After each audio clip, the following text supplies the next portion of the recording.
You don't learn anything when the profits are coming in. You don't learn anything when the champagne's being poured. You don't learn anything when the good times are rolling.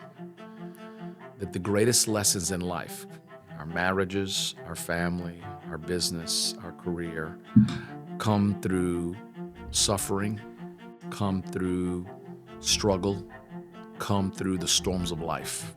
And again, perspective and mindset, right? If you have that mindset and you begin to understand that, right? I no longer, when I was younger, I would get upset. I try to have a pity party, all these things. Now, the question is, what can I learn and how can I get better as I go through this process? Because it's all going to work out eventually.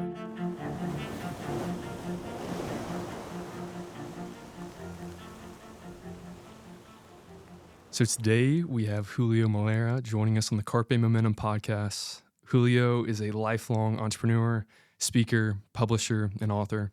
He's president and CEO of Melara Enterprises, a multimedia company which publishes Baton Rouge Business Report, 225 Magazine, and Register Magazine, and more. Julio is most importantly a loving husband and father to 3 children. He has a God-given gift to lead, serve, and deeply connect with human beings. On top of all that, he is a good friend and someone who has supported me from our very first meeting. I'm grateful to know this man and even more thankful to have him here on the podcast today. Julio, thanks for coming on the show. Yeah, my pleasure, Dan. It's great to see you, buddy. Good to see you as well. And so Julio and I I feel like we've crossed paths these past, really since the end of my college career. At different events. We just talked about, Phil Nico, shout out to Phil. That's right. Is someone who's kind of been that thread, whether at different events and seeing you speak. And it's just been such a joy. And we've been talking about getting together, having conversations, thinking about ideas, how can we support each other? And I thought it would be no better than to have this conversation today. And recently we had a dinner, which was just really special. Julio is just a master connector and is great with relationships and someone who I look up to. And he had a dinner recently with a couple entrepreneurs in the community, just very powerful. First, I just want to thank you for having me there at the dinner. But one of the questions that I kind of want to set the tone for this conversation is we talked about the theme of courage and just how important that is in the workplace, in your family, just in life. And to kick it off, I want to, there was a question that really stuck out to me at that dinner table, specifically your answer. And so I just want to have that question here today to kind of kick us off. I may not remember the answer. Yeah, well, that's perfect. That's perfect. And that's even better, just from the heart. Yes. But talking about courage, before we talk about how you're doing that in your work, in your life today, who in your life best exhibited courage? And how did their example kind of affect you? Well, that's a great question, actually. Probably the person that exemplified that the best was my mother. My father left us when I was 4 years old, and my mother came from Honduras.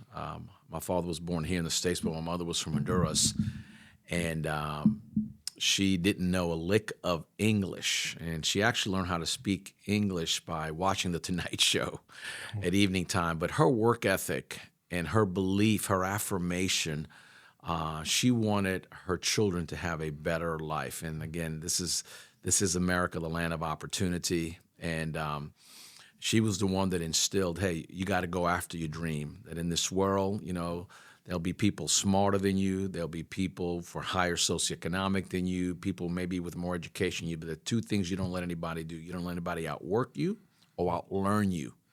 That if you stay a student of life and you keep learning and growing every single day, and if you work hard, right, and it's working hard and smart, right, if you do both of those, you're going to be okay. And it still serves me very well today. You're not going to outwork me. You're not going to outlearn me. And she really is the person that was the difference maker in my life. Many times I tell a lot of my audiences, I'm like Abraham Lincoln. Everything I am, everything I hope to be, I owe to my mother.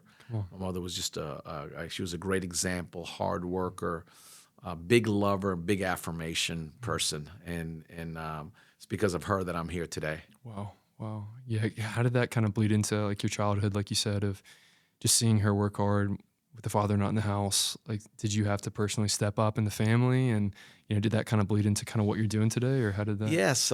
Yeah. it helps you certainly grow up a lot quicker, right? So I had to step into more of a man's role when I was 10, 11 years old. But I also, it's skills. When I go back, sometimes I wouldn't have it any other way. I learned how to cook. I know how to sew. My mother, I know how to clean house. I know how to do it Come on. all. And so, she was just a great example. And of course, there was a lot of adversity. And, even though we were poor, we never missed a meal, right? We weren't that type. We were not living in poverty. We just, we were just, my mother lived paycheck to paycheck, and always took care of us and opened up that opportunity. As a matter of fact, when I graduated from high school, I didn't even know that we didn't have money to go to college when all my friends were talking about going to college. So I really didn't understand how all that worked.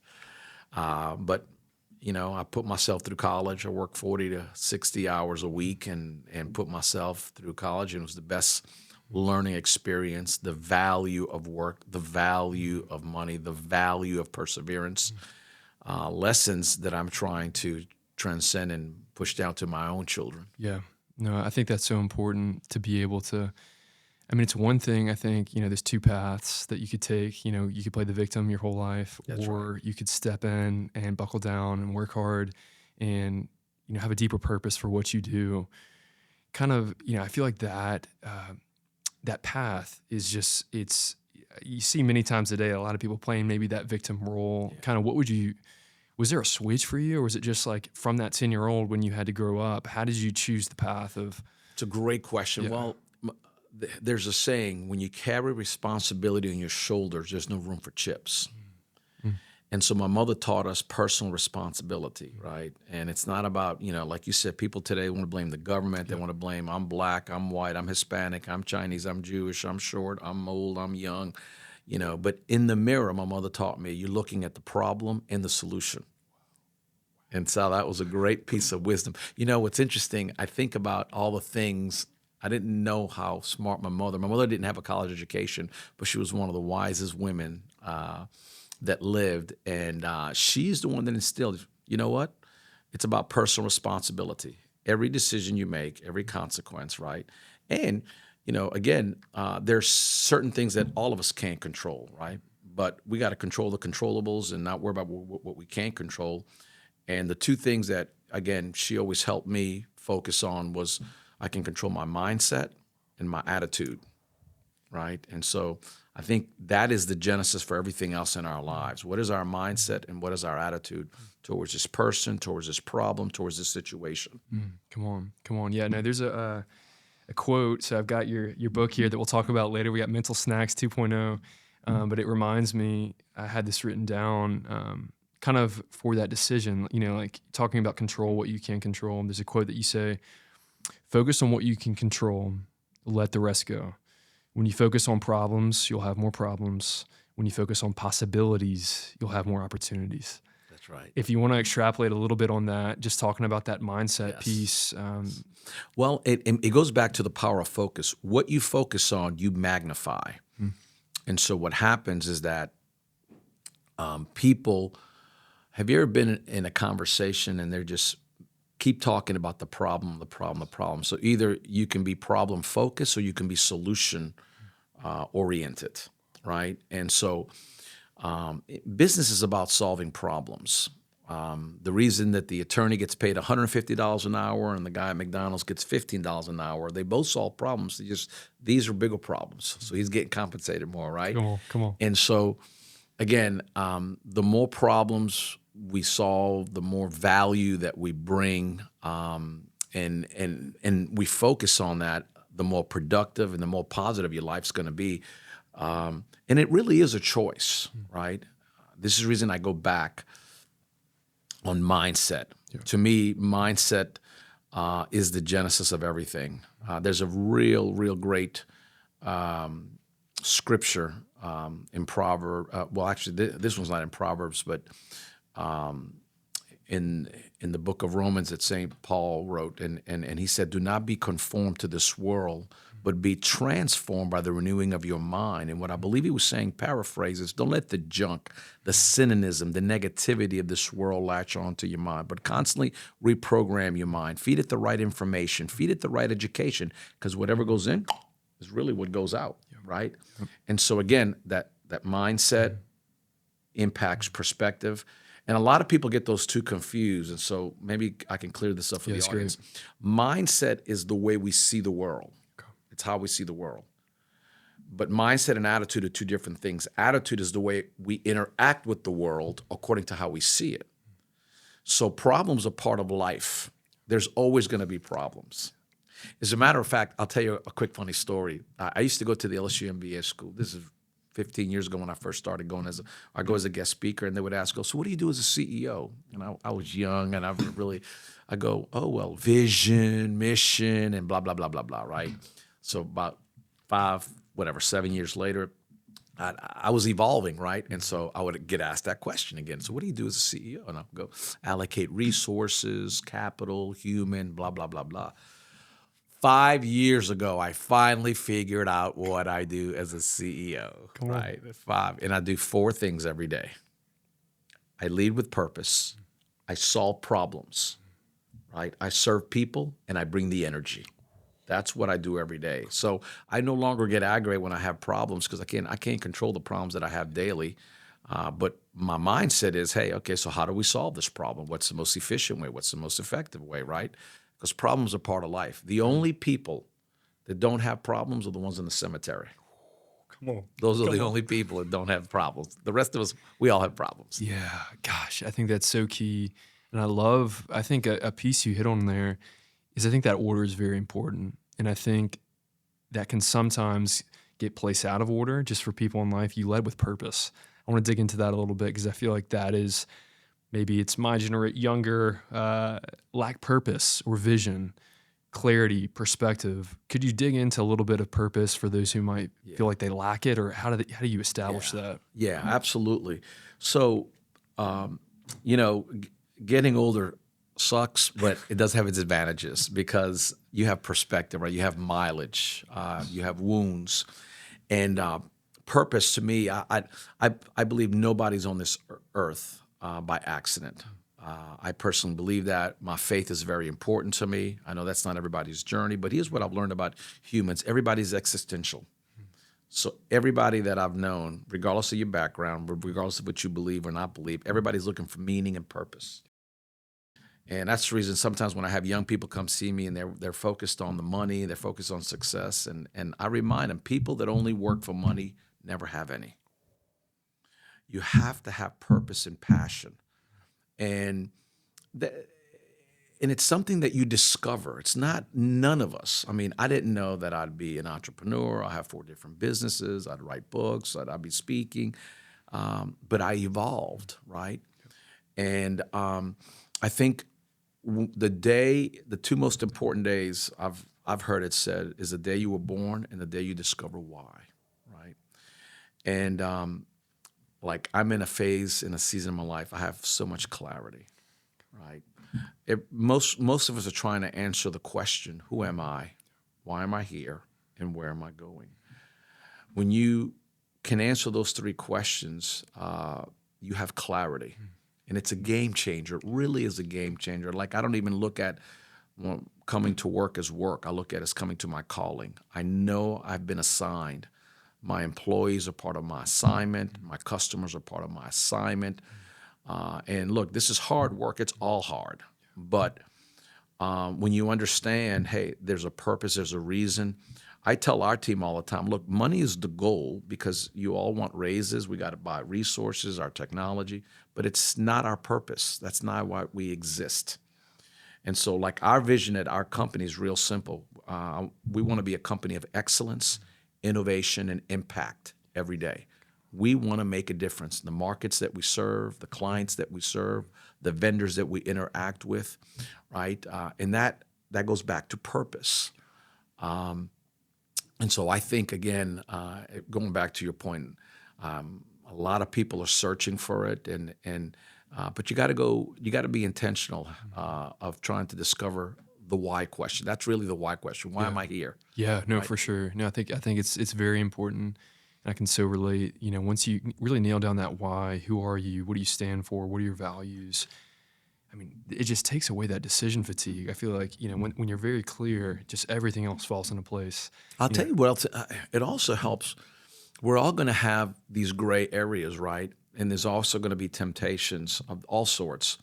But if you know what you stand for on the front end, when you're confronted with those, every one of us will have challenges, we'll have temptations, we'll have obstacles. And again, if you're clear, then you'll be able to overcome. You'll be yes. able to overcome, right? You know, to be able to press in. And I think Yes. for you, kind of digging like back into your story a little bit, were these things learned through failure or like through experience? Like if you take us back to, you know, you graduated without paying your way through college, getting in, was there like a mentor who helped guide you into this? Or was this just like as you learned, you grew, you fell, you kept going and kept refining that vision? If you just want to take us back a little bit to kind of Sure. getting into it, would someone lead you or did you kind of experience this firsthand? Yeah, good question. So again, I started cutting grass at 10, 11, or all around the neighborhood. I started working in the back of a restaurant, washing dishes when I was 14 years old. And I worked my way. My freshman year in college, I played Division I soccer, and they helped get you a job. And I was fortunate they got me a job as a courier, $3.35 an hour at a local business journal that had just started. And that was the same business journal that 7 years later I became executive vice president. That's when I got exposed to marketing and selling and building relationships. And I think what you learn, adversity has its advantages, right? Nobody wants to go through adversity, but there's a concept. I think this is a good time. There's a concept called, the Crucible of Leadership, and I know we're going to talk about leadership, but in essence, it's this. It's that you don't learn anything when the profits are coming in. You don't learn anything when the champagne's being poured. You don't learn anything when the good times are rolling. That the greatest lessons in life, our marriages, our family, our business, our career, come through suffering, come through struggle, come through the storms of life. And again, perspective and mindset, right? If you have that mindset and you begin to understand that, right? I no longer, when I was younger, I would get upset. Maybe I try to have a pity party, all these things. Now, when I go through adversity, what can I learn from this experience? What is life trying to teach me? And how can I become better by going through this challenge right now? And like I said, I have challenges in business right now. I got challenges personally. But the question is, what can I learn and how can I get better as I go through this process? Because it's all going to work out eventually. Yeah. And I guess how that plays into, and we can bring it up, like the leadership piece, as you stepped in, like you said, from Courier to now to running the whole deal. How did you, as stepping into suffering, is it by example? Is it the crucible of leadership as you step into suffering, seeing someone? I mean, I think of, the people we look up to most in life. It's not just all happy-go-lucky. Like you said, pop the champagne. You see them go through battles, adversity, fall down, get back up. Is it that example, which is that kind of pinnacle of leadership, to be able to weather the storm, to keep the vision, if you want to? Well, there's two ways to learn: mistakes or mentors. And mentors can help you cut down. You're going to have your own mistakes. You're going to have your own set of challenges, but it could certainly. This is why you got to listen to the wise, right? Come on. There's a great proverb, one of my favorite. It says, "Wisdom is the principal thing." So you need wisdom. So people that have gone before you have experiences. They've got scars, right? So they can alleviate. They can help you not make the amount of mistakes. You're still going to make mistakes. You're still going to have your own challenges. But again, it could cut down the percentages if you have mentors. And I was fortunate. I had mentors. I had spiritual mentors. I had business mentors. I had financial mentors. To this day, which is the reason, I like to pay it forward. Mentors made a big difference in my life. And believe me, I still, I was hard-headed in some cases when I was younger, right? I still made some dumb mistakes. But the point is that through that journey, mentors helped me get to a place professionally that really helped me flourish. That otherwise I wouldn't have got there as quickly. Yeah. No, you mentioned, and this ties to suffering. This ties to someone feeling stuck, either playing two routes, either the victim or enduring the process. Maybe it was on a podcast I was listening that you were on, and maybe it was from your mentor, but it really encouraged you to like lean into the long game. I think today's age, we just want that short-term burst, the game. We want the euphoria. But talk about the long game, and how does that tie into the suffering, tie into the Crucible of Leadership? If you just want to extrapolate on that a little bit. That's a great point. I think one of the great tragedies in contemporary living is short-term thinking. I think you have too many people want instant success, instant money, instant happiness, and if you really sit back and study life, study business, study relationships, it's about the long term, right? This is the reason you hear the cliche and the analogy of it's not a sprint, it's a marathon. And I could give you hundreds of examples, like sales. Anybody can sell anything to anybody one time, but the mark of the elite, of the great saleswoman or man, is the person that can sell long term, and it's built on the quality of the relationships, right? The quality of the service. I just believe you got to program your business for long term. I think you got to program your life. More people spend more time when they're getting married planning the wedding than they do their marriage. More people spend more time setting goals and planning for their vacation than they do for their life. And again, this is why that concept of thinking long term, things are not going to work out immediately. They hardly ever do, right? And even if you get a quick pop, you know, in Proverbs it says, "He who makes money grow little by little is wise."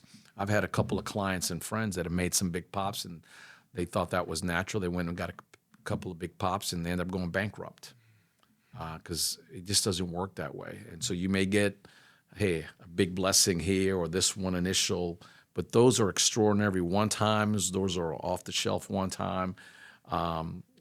History shows it's a long-term game. That's the reason everybody listens to Warren Buffett. Not everybody follows his advice, but they listen to him, right? He always played the long-term game, you know? And I think that's extremely important, really, to embrace that, to know it's a process. It's a journey, not a destination. And I think when we're young, we're trying to get to that destination. And I think part of the problem in today's world is because people are watching social media and only watching people's highlight films. Nobody's putting on there, I'm struggling today. I feel inadequate today. I'm scared. I'm lacking courage today, right? Everybody puts their highlight reels. Look at me, look at me, look at me. But the truth of the matter is that what happens to all of us is natural, and we all go through those ups and downs. Yeah, no, I think that's very important. And like, you know, like with that long-term, you know, you're speaking on the business aspect.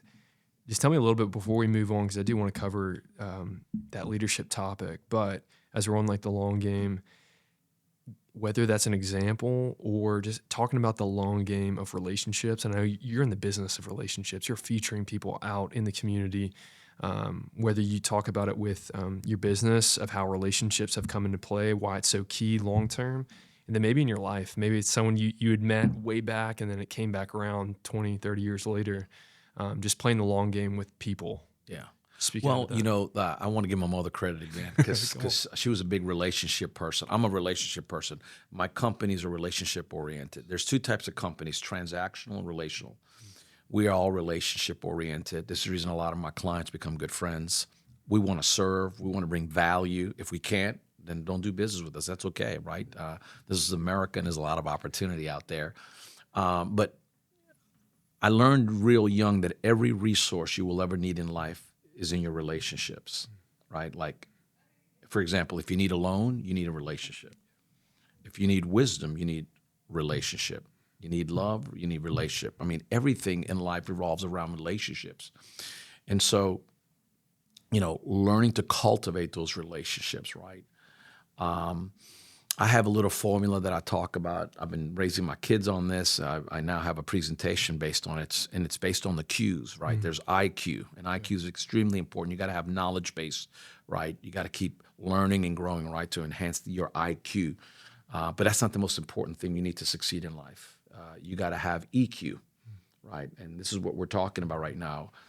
Your ability to communicate with people, your ability to connect with people, your ability to have conflict resolution with people, right? We're living in times in business where you have 4 generations, right?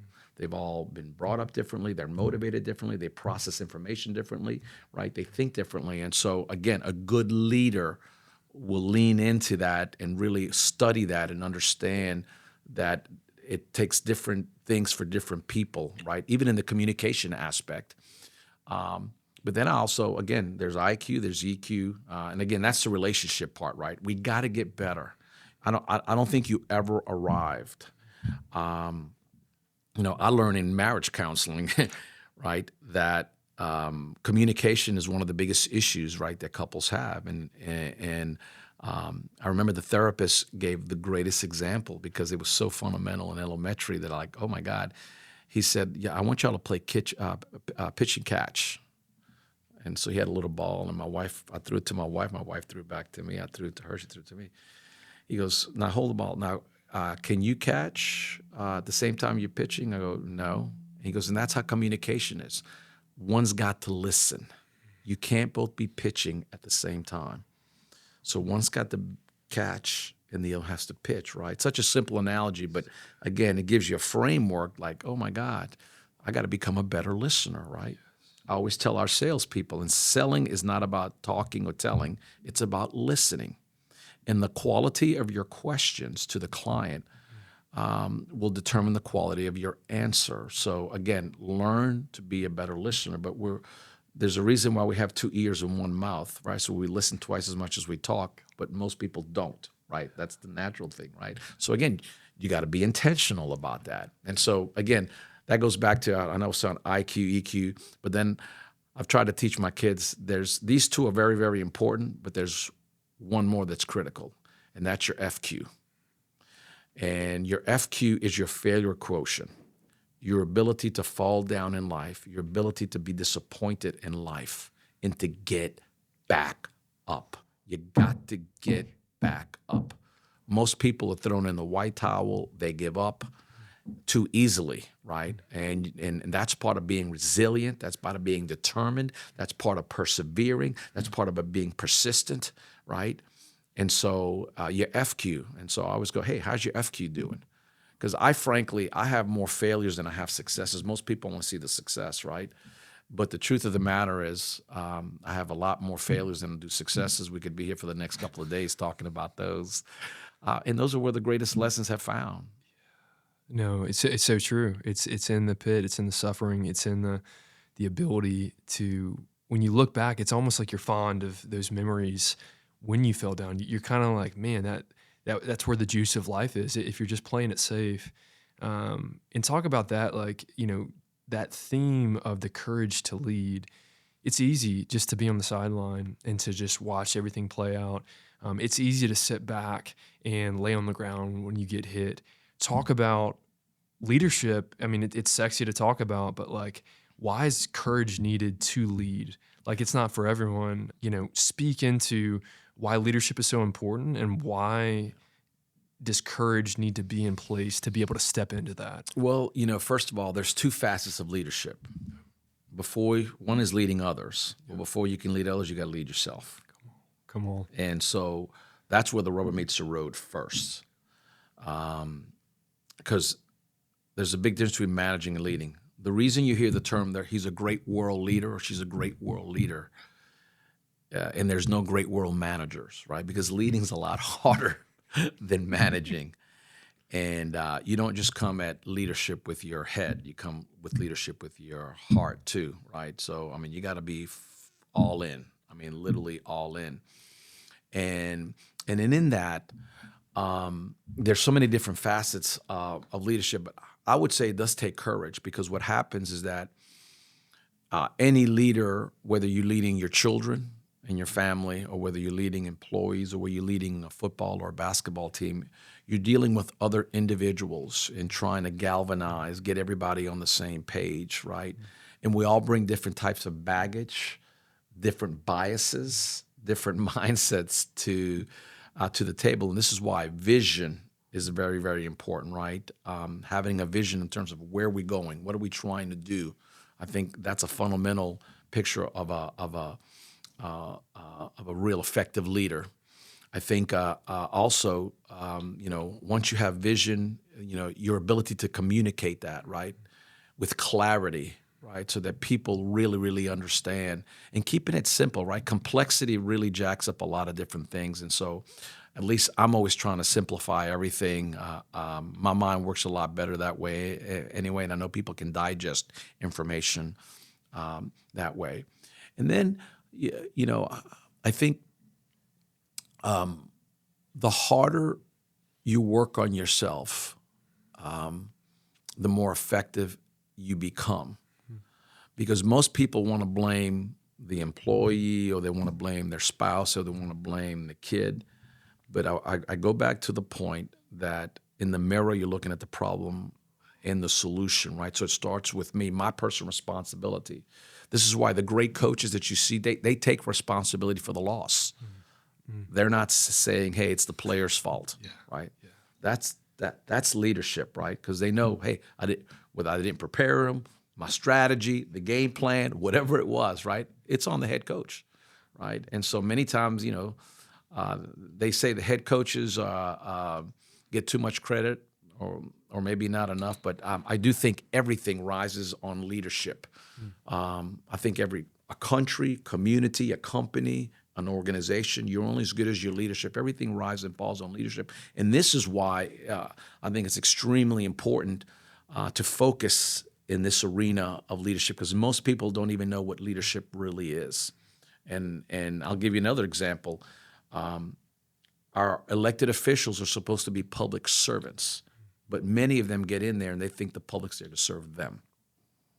So that's not leadership, right? And so there's one of my favorite Chinese proverbs says, to serve is to lead.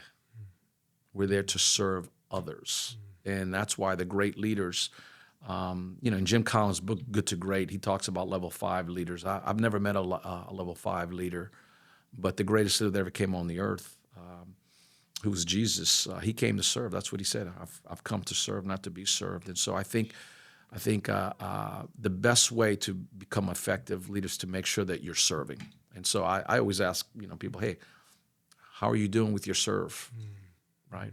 Yeah, man, and that's who people want to follow. I mean, you think the more you give, the more you're giving away, but the more you think that you are, basically letting go of who you are, of giving yourself away, but in return, you gain so much more. The more that you give, the more it comes back.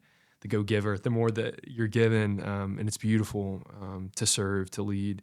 It reminds me, you mentioned coaches. I recently heard, too, on another podcast that one of the greatest coaches that I've looked up to when I was about 7, 8 years old, my dad gave me a book, and he passed over the great John Wooden. And I recently heard that you were able to sit with him. Talk about why do you look up to him as a leader, and what were some of the nuggets you kind of got from that man? Done your homework. Yeah, he impacted my life profoundly. I had read all his books. For those of maybe in your audience may not know, the greatest college coach ever. He had 10 national championships, 4 undefeated seasons. But that's not his legacy. His legacy, he was a molder of men. He built character into his men. And I had the privilege of having dinner with him twice. The first time I was in a dinner in Atlanta that John Maxwell was hosting a private dinner.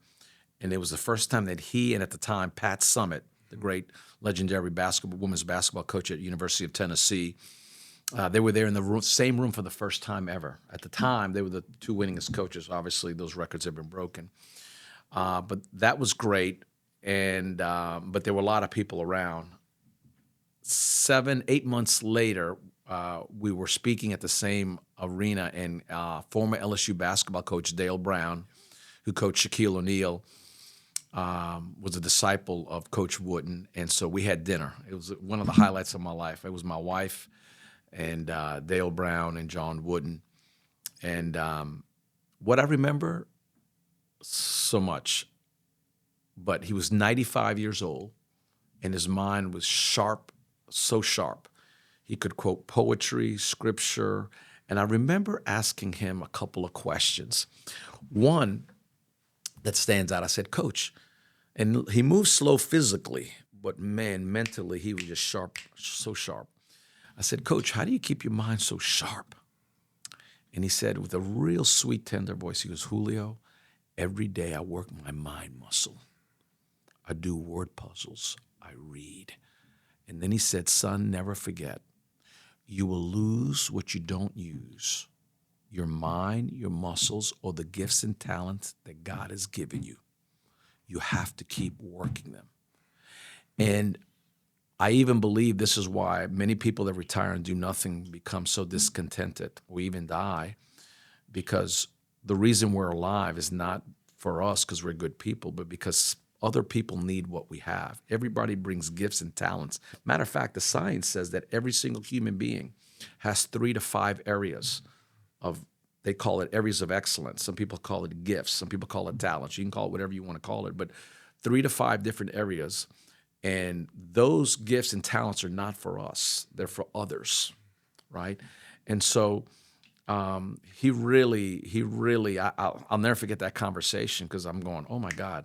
Like I have no intention of ever retiring. I may repurpose my life. I may get re-inspired doing other things, but you lose your muscles, your mind, or your gifts and talents if you don't use them. So we got to continue to use that.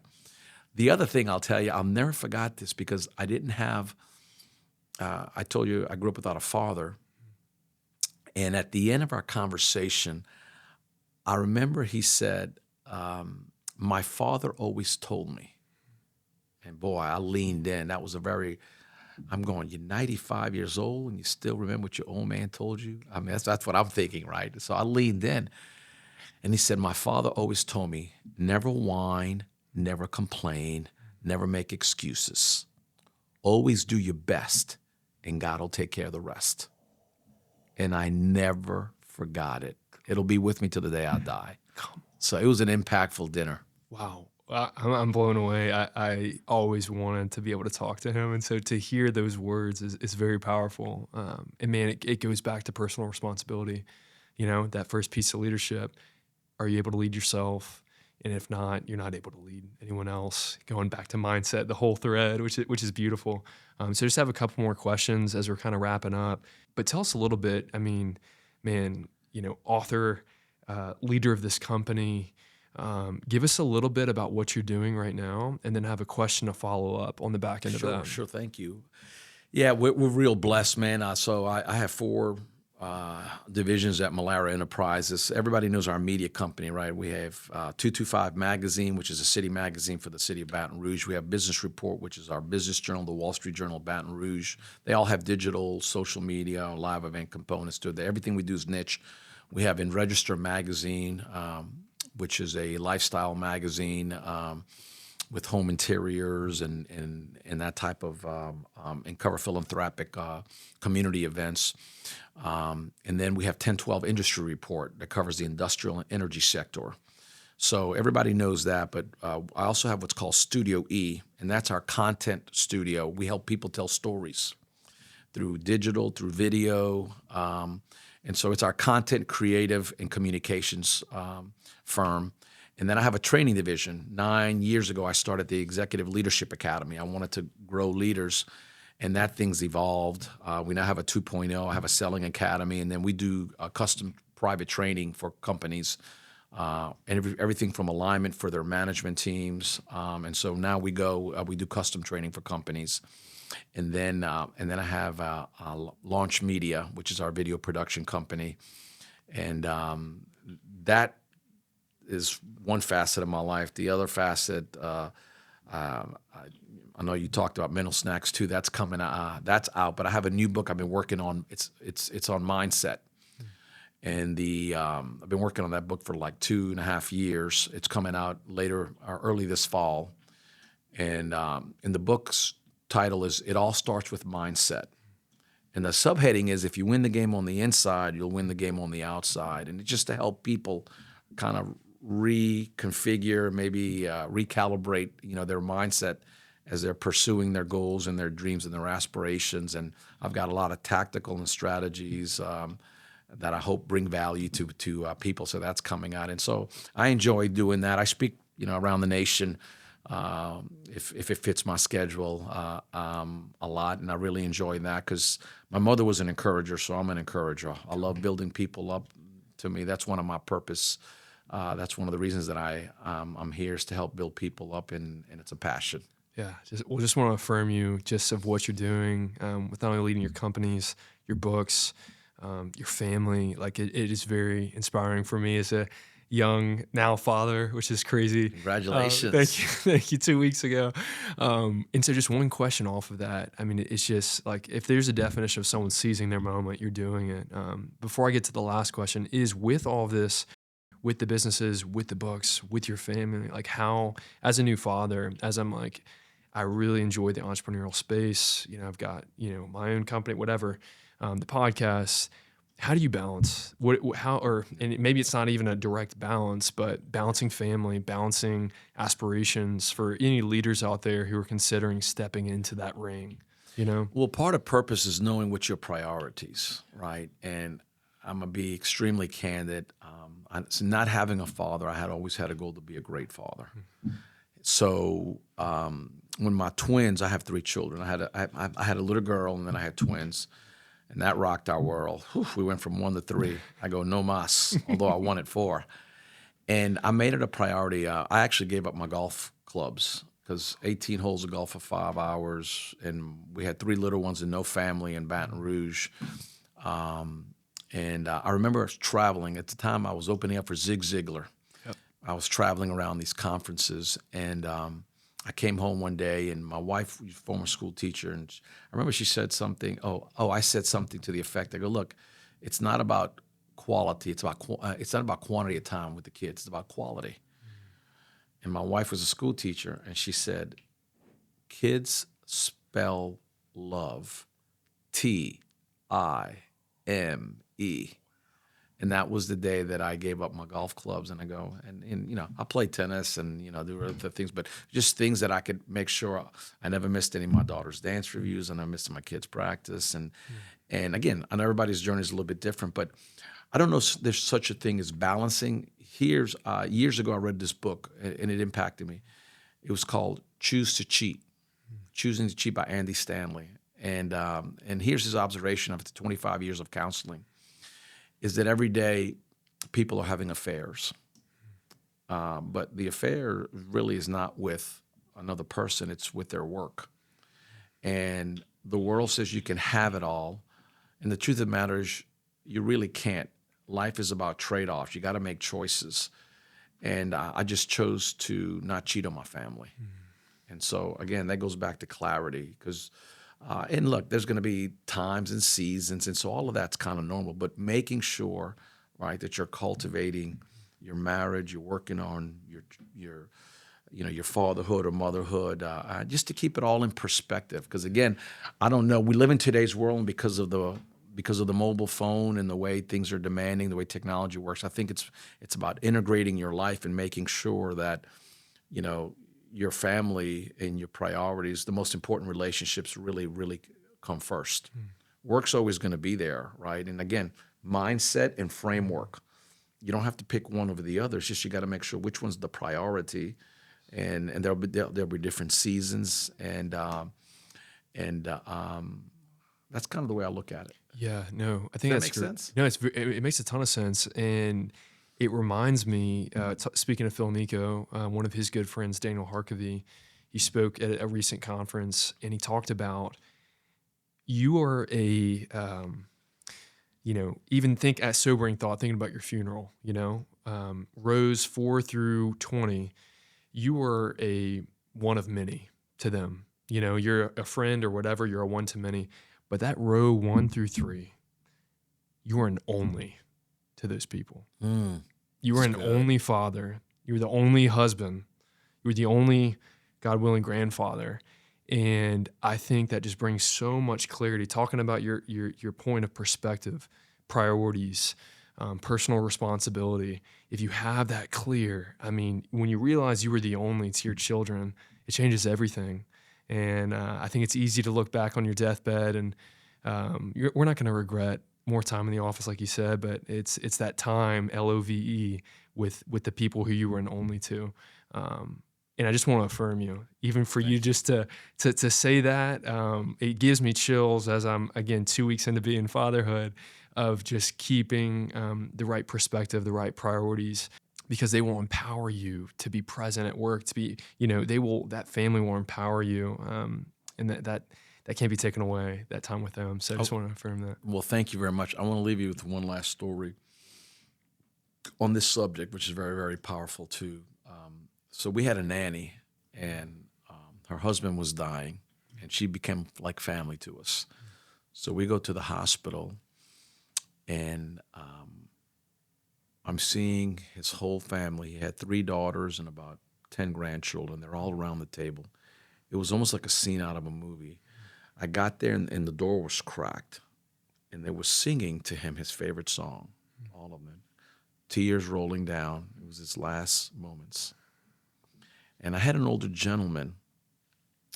He put his arms around me, and he said, "Take a good look, son. Take a good look." And he said, they're making him a priority while he's dying because he made him a priority while he was living. And many people die lonely because they didn't make those important relationships a priority. Oh my goodness. Giving me chills as we speak. I mean, man, yeah, it just brings everything into perspective. And so, Julio, I just want to thank you so much. Again, there's one more question, but before I say that, I just want to say thank you for taking the time today amidst all of your personal life, your businesses.